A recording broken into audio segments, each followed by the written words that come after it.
रावण की पत्नी का नाम मंदोदरी है। बहुत बड़ी पतिव्रता नारी है, बहुत ही आचरण पुनित है। उन्होंने कहा अपने पति रावण से, प्रीति करहु रघुवीर पद मम एहि बात न जाय।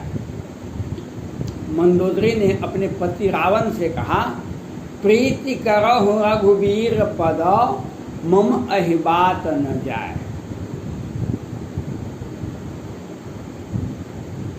और आप मुसलमान भाई पढ़ते हैं कुरान, तो सबके भगवान अपने अपने जनता के लिए, अपने अपने सेवक के लिए एक सब जगह भगवान आपको नहीं मिलेंगे, लेकिन वह अपना विचारधारा छोड़ के गए। जैसे मुसलमान भाइयों के लिए कुरान है, क्रिश्चियन के लिए बाइबिल है, और हिंदुओं के लिए रामचरितमानस है, महाभारत है, विनय पत्रिका है, रामायण है। हिंदुओं के लिए रामायण है। रामायण अनेकों है। जब रामायण की चर्चा करेंगे तो कहेगा अध्यात्म रामायण, शंकर रामायण, वाल्मीकि रामायण। वाल्मीकि जी संस्कृत भाषा में रामायण लिखे थे। संस्कृत आम आदमी से दूर हो गया, तो 1632 में तुलसीदास जी ने रामचरितमानस की रचना की। ये बनारस में, जिसको काशी कहते हैं, प्रयाग में, तो रामचरितमानस की रचना 1632 में किया गया। फर्स्ट रामायण कौन लिखे? वाल्मीकि जी। वाल्मीकि जी की में कहानी आता है, उल्टा नाम जपत जस जाना, वाल्मीकि भय ब्रह्म समाना। वाल्मीकि का पहले का आचरण था, वे अंगुली माल डाकू थे। राहे बेगाहे सबों को मारते थे, और उसका एक उंगली काट के अपने माला पहन लेते थे। उंगली माल डाकू के नाम से जाने आते थे। पहले जब नारद जी से उन्हें भेंट हुआ, तो नारद जी ने कहा, अब तुम तो ये अपराध करते हो, अपने घर परिजन से जाके पूछ लो, वे इसमें हिस्सेदारी लेंगे। आगे ठीक है, तुम भाग जाओगे तब? लेकिन नहीं, मैं नहीं भागूंगा, पहले पूछ के और मैं बैठता हूँ। आगे हमें पूछा पत्नी, परिवार, बाल बच्चे, परिवार, समाज से। आगे नहीं, ये कर्म आपका है, आपका कर्म है, आप किस तरह से अपने परिवार का भरण पोषण करते हैं, आपका कर्म है, हम क्यों आपके हिस्सेदारी लेंगे। तब वाल्मीकि को ब्रह्म ज्ञान की प्राप्ति हुई, और तभी से वे भगवान का नाम मरा जपने लगे। तब उन्हें दिव्य ज्ञान हुआ, फिर उनका पुनर्जन्म हुआ। वाल्मीकि रामायण लिखे, उनका एक एक वचन, एक एक शब्द, एक एक दोहा सब चरित सत्य हुआ। वाल्मीकि के आश्रम में ही माता सीता लव कुश का जन्म हुआ। ये सब बातें हुई, लेकिन अंगुली माल डाकू के बारे में तो आपको मैंने बता दिया। आज महाराष्ट्र में माननीय मुख्यमंत्री उद्धव ठाकरे जी का टारगेट है, सचिन वाजे मनसुख हिरेन मर्डर केस में आपने देखा, जो 100 करोड़ प्रत्येक महीना का वसूली का टारगेट था इन लोगों का, और उस सरकार के महाअघाड़ी सरकार के, महाराष्ट्र सरकार के राष्ट्रीय प्रवक्ता हैं संजय राउत जी। उन्होंने पहले भी कंगना रनौत पर बहुत बार टिप्पणी की थी। और उनके विरुद्ध में एक लड़की जो आई,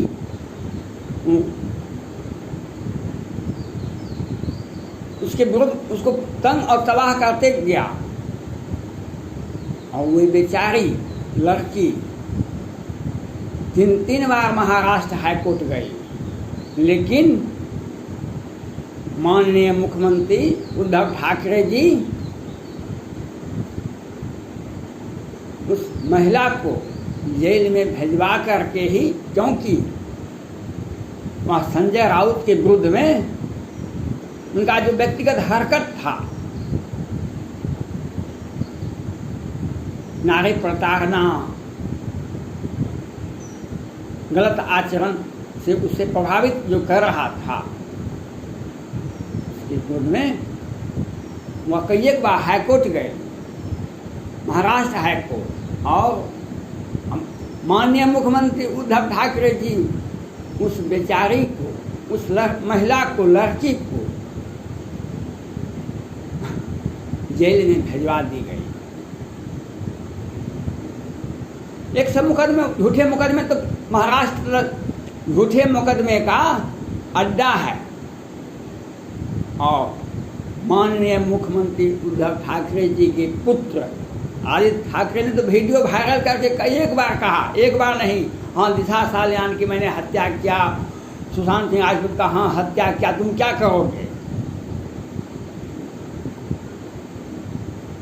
उनको कहें जेल भिजवाए। ये लोग, ये महाराष्ट्र सरकार की बात है।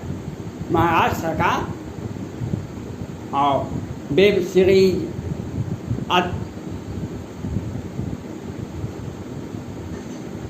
तांडव फिल्म,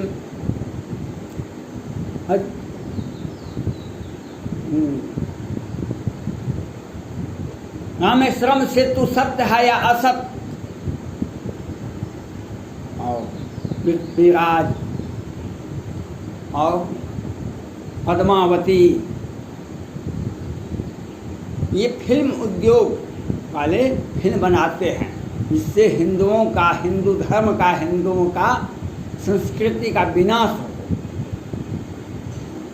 पैसा लेते हैं, 100 करोड़ वसूली कैसे होगा? फिल्म उद्योग वाले देंगे 100 करोड़ इस महीना में, दूसरे महीना में मनसुख हिरेन और औद्योगिक लोगों से लेंगे, तीसरे महीना में सुशांत सिंह राजपूत को मरवा देंगे, दिशा सालियान को मरवा देंगे, उससे नहीं होगा तो मनसुख हिरेन को मरवा देंगे, फिर साधुओं का मोब लिंचिंग करेंगे, और उस सब से नहीं होगा तो ड्रग का दुकान खुलवा देंगे पूरे महाराष्ट्र में, तब तो पैसा आएगा। ये महाराष्ट्र सरकार की एक सोची समझी साजिश थी, और जो हुआ आज वह महिला, ये संजय राउत वही हैं, हमसे पंगा मत लेना, मैं नंगा हूँ, मैं नंगा हूँ, हमसे पंगा मत लेना। ये संजय राउत जी ये कहते थे जब इनकी पत्नी वर्षा राउत पर ईडी वाले ने आरोप लगाए, तो यही कहते थे कंगना रनौत जी पर। और देखिए किए कंगना रनौत पर जो कहा उसके मकान को तोड़ दिया गया, तो उनके ऊपर राष्ट्रद्रोह का मुकदमा महाराष्ट्र पुलिस कर रही थी। अब ये तो हुआ महाराष्ट्र सरकार। अब आइए पश्चिम बंगाल। 2019 में शारदा चिट फंड था, आज है शारदा फंड। उसमें भी घोटाला, इसमें भी घोटाला। उसमें भी सीबीआई गया तो वहाँ पर गिरफ्तार सीबीआई को ही कर लिए थे 2019 में। ममता दीदी जी अधाना बैठ गई। इस बार भी चुनाव में जो सैकड़ों हिंदुओं को तंग और तबाह कर दिया गया, वो घर को तहस नहस कर दिया गया, महिलाओं के साथ बलात्कार किया गया, और नाम देने के लिए बांग्लादेशी मुसलमान हैं, रोहिंग्या मुसलमान हैं, और ये सारा काम तो टीएमसी वाले करवा रहे हैं, कर रहे हैं, और ममता दीदी करवा रही है। तुम हमको वोट नहीं दिया, तुमको दिखा देते हैं ना। ये महाराष्ट्र में भी ऐसा हुआ था, राज ठाकरे के नेतृत्व में 9-10 नहीं कि 12-13 में सारे बिहारी को, उत्तर प्रदेश, पश्चिम बंगाल, सारे उत्तर भारतीयों को खदेड़ खदेड़ कर लाठी से मार मार के भगा दिया गया था। आज वही काम पश्चिम बंगाल में ममता दीदी करवा रही है, और हिंदुओं के साथ। और कितने को मरवा दिए। 2 साल से नवनीत सिंह थे, शाह जी से, 3 भाई दुकानदार थे, सबको मरवा दिया। 2 साल से सैकड़ों व्यक्ति मर गए। और चाहे महाराष्ट्र की सरकार की व्यवस्था हो या पश्चिम बंगाल की महाराष्ट्र की सरकार की व्यवस्था हो, एक भी मीडिया उचित बात नहीं बोल रहा है। एक भी मीडिया कुछ भी बात, पब्लिक का जो उसका समाज का दर्पण होता है, मीडिया समाज में जो हो रहा है उसको दिखाने का काम था, जो प्रजातंत्र का चौथा खंभा था।